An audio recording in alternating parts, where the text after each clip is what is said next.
بہت بڑا ظلم ہے۔ ولا تسأموا، اور اس سے تھکو مت، کسل مت کرو، سستی مت کرو، ان تکتبوہ، کہ تم لکھو اسے، صغیراً اور کبیراً، چاہے چھوٹا معاملہ ہو چاہے بڑا ہو، الی اجلہ، وقت معین کے لیے، اتنا قرض دے رہا ہوں، اتنے وقت میں آپ نے مجھے لوٹانا ہے۔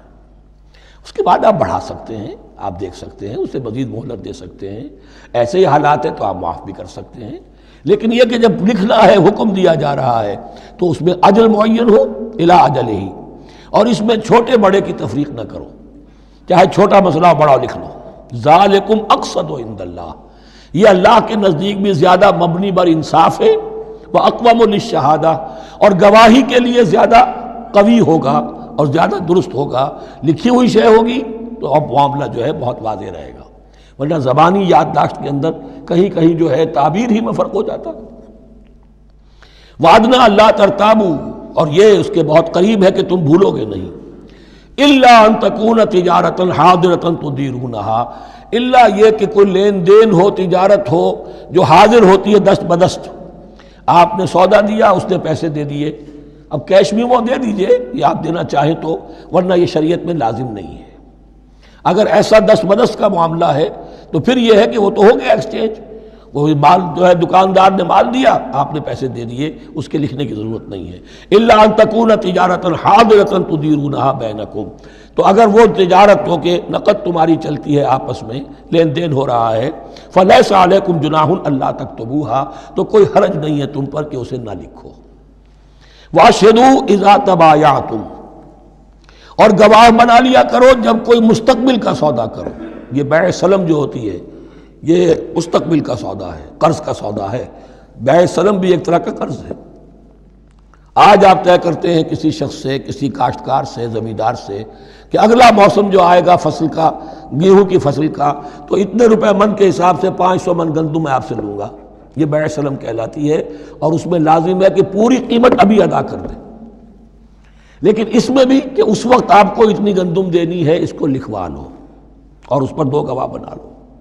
واشہدوا اذا تبایعتم ولا یضار کاتب ولا شہید، اور نہ نقصان پہنچایا جائے کسی لکھنے والے کو یا گواہ کو، اور نہ نقصان پہنچائے کوئی لکھنے والا یا گواہ۔ یہ یضار دونوں کے لیے آ جائے گا، یہ معروف بھی ہے اور مجرور بھی ہے۔ نہ ضرر پہنچایا جائے اور نہ ضرر پہنچائے، نہ کوئی کاتب اور نہ کوئی شہید گواہ۔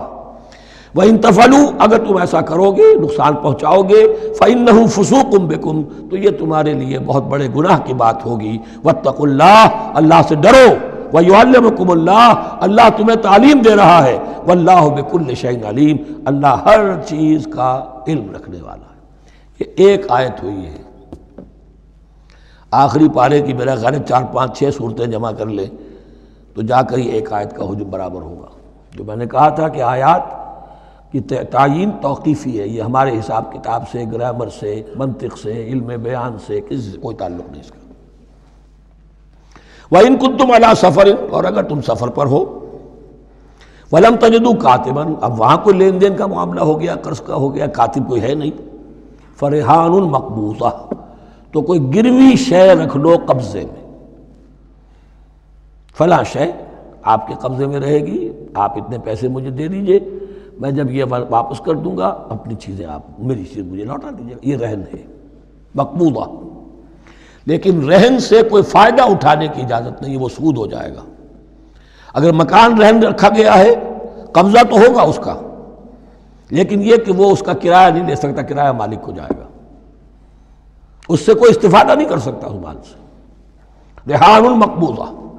فَإِنْ أَمِنَ بَعْضُكُمْ بَعْضًا، پھر اگر کوئی شخص اب اطمینان کرتا ہے اور اعتبار کرتا ہے تم میں سے بعض کسی بعض کا، فَلْيُؤَدِّ الَّذِي اؤْتُمِنَ أَمَانَتَهُ، تو اب چاہیے اس شخص کو کہ جس کے اوپر یہ امانت آئی ہے، اگرچہ اس کے پاس رہن دینے کو کچھ نہیں تھا، یا یہ کہ دوسرے بھائی نے اس پر اعتماد کیا اور اس کی وجہ سے کوئی شے رہن نہیں لی، تو اب اس سے کوئی غلط فائدہ نہ اٹھائے، وہ گویا کہ اس کے پاس جو اس نے قرض لیا امانت ہے، اس کے پاس وہ امین بنایا گیا ہے۔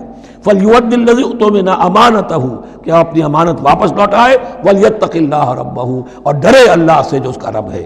وَلَا تَكْتُمُوا الشَّهَادَةَ، اور دیکھو گواہی کو چھپایا نہ کرو، وَمَن يَكْتُمْهَا فَإِنَّهُ آثِمٌ قَلْبُهُ، اور جو کوئی گواہی کو چھپائے گا تو اس کا دل گناہ میں مبتلا ہو جائے گا، دل داغدار ہو گیا تو رہ کیا گیا۔ وَاللَّهُ بِمَا تَعْمَلُونَ عَلِيمٌ، اور جو کچھ تم کر رہے ہو اللہ اسے جانتا ہے۔ اللہ کے فضل و کرم سے آخری رکوع پر ہم پہنچ گئے، اور یہ بڑا ایک یوں سمجھیے 3 آیتوں پر مشتمل رکوع ہے، جیسے کہ وہ رکوع جو ہم نے پڑھا تھا جس میں آیت الکرسی ہے 4 آیتیں ہیں وہ، اور یوں کہا جا سکتا ہے کہ یہ 2 رکوع ایک دوسرے کے بالکل بالمقابل ہیں اپنی عظمت میں اور مقام میں۔ آیت الکرسی کی جگہ یہاں ایک دعا کی آیت ہے، جامع ترین دعا جو آئے گی آخری آیت میں، للہ ما فی السماوات و ما فی الارض۔ اکثر و بیشتر آپ دیکھیں گے سورتوں کے اختتام پر یہ الفاظ پھر آتے ہیں، اللہ ہی کا ہے جو کچھ بھی ہے آسمانوں اور زمین میں۔ وَإِن تُبْدُوا مَا فِي أَنفُسِكُمْ أَوْ تُخْفُوهُ، اور جو کچھ تمہارے دلوں میں ہے خواہ تم اسے ظاہر کرو خواہ چھپاؤ، يُحَاسِبْكُم بِهِ اللَّهُ، اللہ تم سے محاسبہ کر لے گا،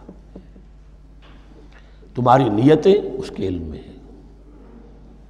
إِنَّ اللَّهَ لَا يَنظُرُ إِلَىٰ صُوَرِكُمْ وَلَا إِلَىٰ أَمْوَالِكُمْ وَلَٰكِنْ يَنظُرُ إِلَىٰ قُلُوبِكُمْ وَأَعْمَالِكُمْ، اللہ تمہاری صورتوں کو نہیں دیکھتا، تمہارے مال و دولت کو نہیں دیکھتا، تمہارے دل کو دیکھتا ہے، تمہارے اعمال کو دیکھتا ہے۔ تو دل میں جو کچھ ہے خواہ کتنا ہی چھپا لو اللہ کے محاسبے سے نہیں بچو گے۔ فَيَغْفِرُ لِمَن يَشَاءُ وَيُعَذِّبُ مَن يَشَاءُ، پھر وہ بخش دے گا جس کو چاہے گا اور عذاب دے گا جس کو چاہے گا۔ اختیار مطلق اللہ کے ہاتھ میں ہے۔ ہمارے ہاں اہل سنت کا عقیدہ یہی ہے، اللہ پر لازم نہیں ہے کہ وہ نیکوکار کو اس کا جزا ضرور دے اور بدکار کو اس کی سزا ضرور دے، اللہ کرے گا ایسا، یہ دوسری بات ہے، لیکن اللہ کی شان اس سے بہت اعلیٰ اور عرفہ ہے کہ اس پر کسی شے کو لازم قرار دیا جائے، اس کا اختیار مطلق ہے، مطلق ہے۔ یفعل اللہ ما یرید، یفعل اللہ ما یشاء۔ اہل تشیع کا کہنا یہ ہے کہ اللہ پر عدل واجب ہے، اہل سنت کہتے ہیں اللہ عدل کرے گا، جزا و سزا میں عدل ہوگا، یہ ہم مانتے ہیں، واقعہ ہے، لیکن ہم یہ نہیں کہتے کہ اللہ پر عدل واجب ہے، اللہ پر کوئی شے واجب نہیں، بلکہ اللہ نے تو کتب علی نفسہ الرحمہ، اپنے اوپر واجب کیا ہے رحمت کو۔ وجوب کا لفظ جو آتا ہے اللہ پر تو وہ تو رحمت کا ہے، کتب علی نفسہ الرحمہ، اللہ نے اپنی ذات کے اوپر واجب کر لیا رحمت کو۔ واللہ علی کل شیء قدیر، اور اللہ ہر چیز کی قدرت رکھتا ہے۔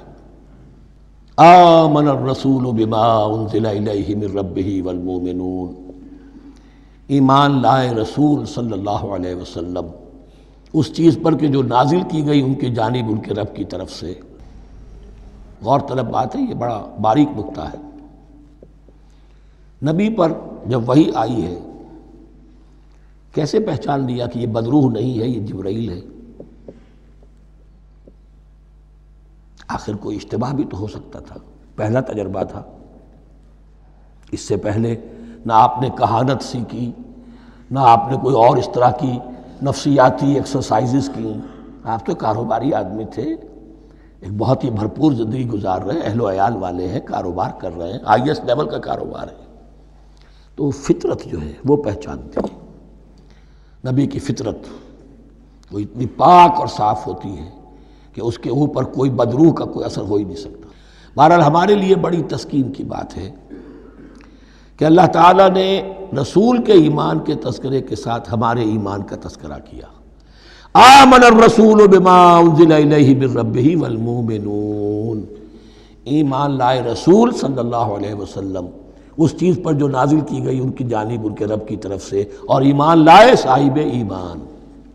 اللہم ربنا اجعلنا منہم، اللہم ربنا اجعلنا منہم۔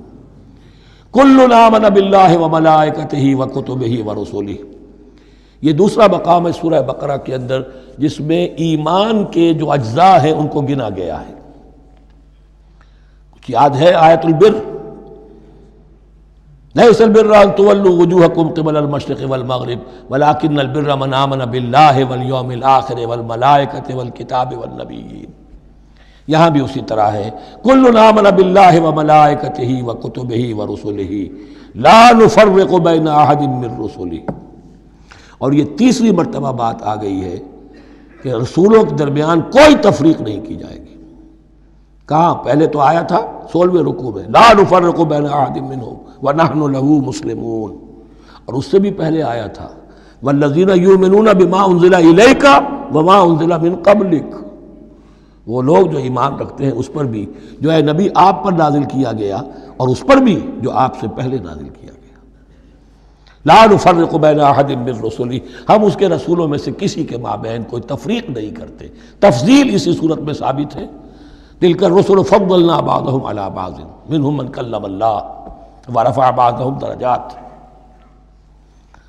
وقالوا سمعنا واطعنا، وہی بات کہ جو کہی گئی تھی جب ان سے کہا گیا تھا واسمعوا، کیا کہا تھا انہوں نے؟ سمعنا وعصینا، سمعنا واطعنا، وہ کہتے ہیں ہم نے سنا اور مانا۔ غفرانک ربنا، ہماری درخواست ہے پروردگار، تیری بخشش مانگتے ہیں۔ غفرانک، نون پر زبر ہے، مفعول ہے، نسألک غفرانک، اے اللہ ہم تجھ سے سوالی ہیں، تجھ سے طلب کرتے ہیں، درخواست کرتے ہیں تیری مغفرت کا۔ وإلیک المصیر، اور تیری ہی جانب لوٹ جانا ہے۔ یہاں پر وہ ایمان بالآخرہ بھی آ گیا جو یہاں اوپر نہیں آسان۔ آمن باللہ وملائکتہ وکتبہ ورسلہ، پھر رسولوں کے ضمن میں لا نفرق بین احد من رسلہ، لیکن اس کے بعد وإلیک المصیر، مغفرت اور اللہ کی طرف ہی لوٹ جانا ہے ہمارا، اس میں ایمان بالآخرہ آ گیا۔ اب آخری آیت، لا یکلف اللہ نفسا الا وسعہا، اللہ تعالیٰ نہیں ذمہ دار ٹھہرائے گا کسی جان کو مگر